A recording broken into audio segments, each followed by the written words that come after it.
It's the last week of October, which means Crafting with the Katies has one final Halloween craft to show us for the season. Okay, so Adam, I have to teach you the song. There's like a little ditty that goes with Crafting with the Katies. Okay, and then you have to do the head bop with it. There you go. Oh, I love it. You're trying. I have to work on it. You'll get there. Don't worry. But you know, I think the Crafting with the Katies, I think they saved the best for last, Adam, because this week they are teaching us how to do a DIY, a ghost pillow.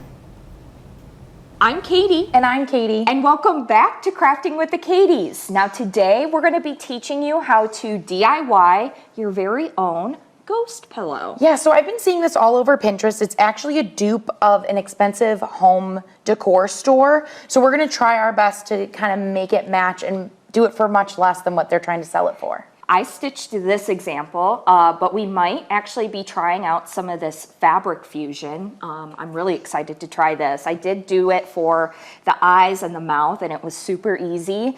So we're going to try it out with making the shape of our pillow and see how it goes. Our first step is to draw out what we want our ghost to look like. We use cardboard, but you can use paper, whatever you have at home. After figuring out what design we liked, we cut them out. Take your felt and fold it in half. Put the softer fabric on the inside. We'll flip it once we're done gluing. Flatten out your fabric and get ready to trace. We used a Sharpie, but any pen will work. We've traced our ghosts. Now we're going to go ahead and cut them out. Yes. And we're just going to follow the line that we made.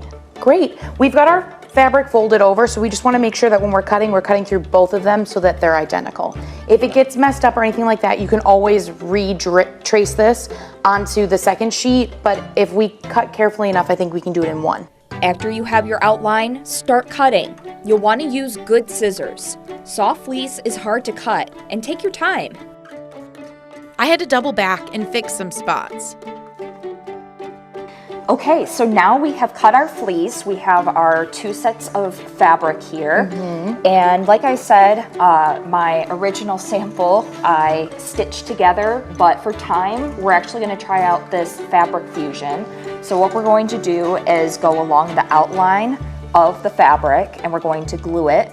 And then we're going to leave a tiny little hole so that we can flip it right side out. Go around your pillow and line the outside with a small amount of glue. A little goes a long way. Press the 2 pieces together. So we're done gluing the perimeter except for our little pockets here that we're going to use to fold these right side out. But we're going to give it a little bit of time, let the glue dry, and then after the break, we're going to continue to decorate our ghosts. And we're back. Let's flip out and get started. The glue is all dried, so now we're going to use that secret pocket that we left open to flip our ghosts right side out. We have now flipped out our ghost right side out, so spooky. Before we stuff it, we're going to be cutting out some eyes using black felt. Use a Sharpie to draw your eyes and mouth out. I went with ovals while Katie did happy eyes. Use the glue to secure your eyes and mouth onto the ghost. So we have put our faces on our little ghost. I love yours, Katie. Thank you. It's like a dancing salsa ghost. Yeah, or saying hi. All right, so now it's time for us to stuff these. We're gonna be very careful, and we're still gonna use that little pocket that we used to flip these out, but we've got a big bag of stuffing so we can make our ghosts as tiny or as big as we want. I like to pull my stuffing apart beforehand. This helps keep it from clumping together. I noticed while stuffing that my glue was a little light in some places. I had to go back and touch up some seams that opened up. Our last step is to sew up that pocket. So we're all done. We've got all of our ghosts stuffed and sewn up. I did see a couple of spots where the glue just didn't attach, so I had to sew up a couple extra spots. This is a great craft if you're in a rush. If you have the time, I would definitely suggest sewing it. But that takes a couple of hours. But if you have a sewing machine at home, that'd be an alternative way to do it too. Yes, yeah. I think the glue turned out very well if you don't know how to sew. Yes, that's definitely a good learning curve. So yeah, thank you guys so much for watching. Thanks for watching. Bye. We're Okay, waving. so We're waving. Hello. these are definitely an ideal pillow. I've already put my request in for a body pillow. Okay. Yes, a very long ghost. Maybe next year. Maybe Yes. next year. A nice long ghost body pillow. Squeeze for the therapy season. as well. Like, this is what I'm thinking. You know how like you can squeeze something?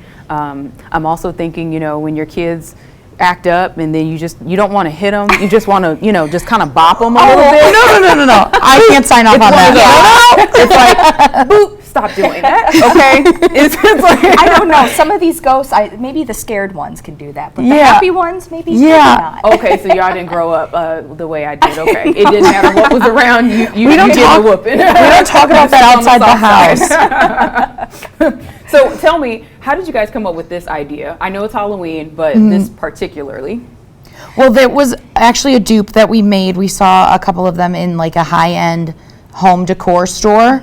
So we just drew out our own style that we wanted to do. And then with it being so soft, you can also work on stuffing it more if you want it like thicker, harder, and then a little bit lighter for the other ones. Yeah, you can really make it your own, and I think that's what makes it so unique. I think I tried to make mine emulated a little bit like the home decor dupe. Yes. It looked a little bit more like yours, Yeah, which I liked that kind of style, but Katie made it her own. Yes. And I love it. I think it is so cute. I love the you. little arms, and Yeah. like we were saying, it's a little salsa dancer. He's waving high. So or- I want Yeah. Adam, come, you have to try these. Okay, because this is like a squeeze therapy situation. Like he's coming in because I feel like he needs to be a part of this, right? So how much do you think that something like this would take to make? Is this like under $5? I'd say probably under $10. Yeah. The fleece is a little bit expensive, but being able to But have needle and everything- thread, if you Yeah. didn't have that black felt, if you don't have that at home, that's like $1. Yeah. So definitely less than $10. I'd have to have somebody else make it because I'd mess it up. I know. I'm a No very one knows sloppy what a ghost person. really looks like. So Yeah. is it messed up? No. No, I don't know. That looks really cool, though. I mean, well I done love to, Well it. done to me. Well, I'm looking forward to seeing these around the office. Yes. And then also thank you so much. Like I feel like this needs to come home and Right? Well, play with And me. yeah, it's very. it's very dangerous to snuggly. give people who are normally on Michigan this morning because they can just Yeah, they're gonna fall asleep. That's true. Well, thank you so much with Crafting with the Katies for this week. And you know what? I want to see your project. So we would love to hear from you. Any of those crafting ideas that you have, Crafting with the Katies will try it. I can tell you that. I put my request in. We're going to do some basket weaving. So this is going to happen. Also, you know what? We also have some crocheting coming up. So now it's just really a time to challenge them. So if you want to challenge Crafting with the Katies, make some intricate type of craft, send your ideas, the steps on how to bring it to life to goodday@9and10news.com.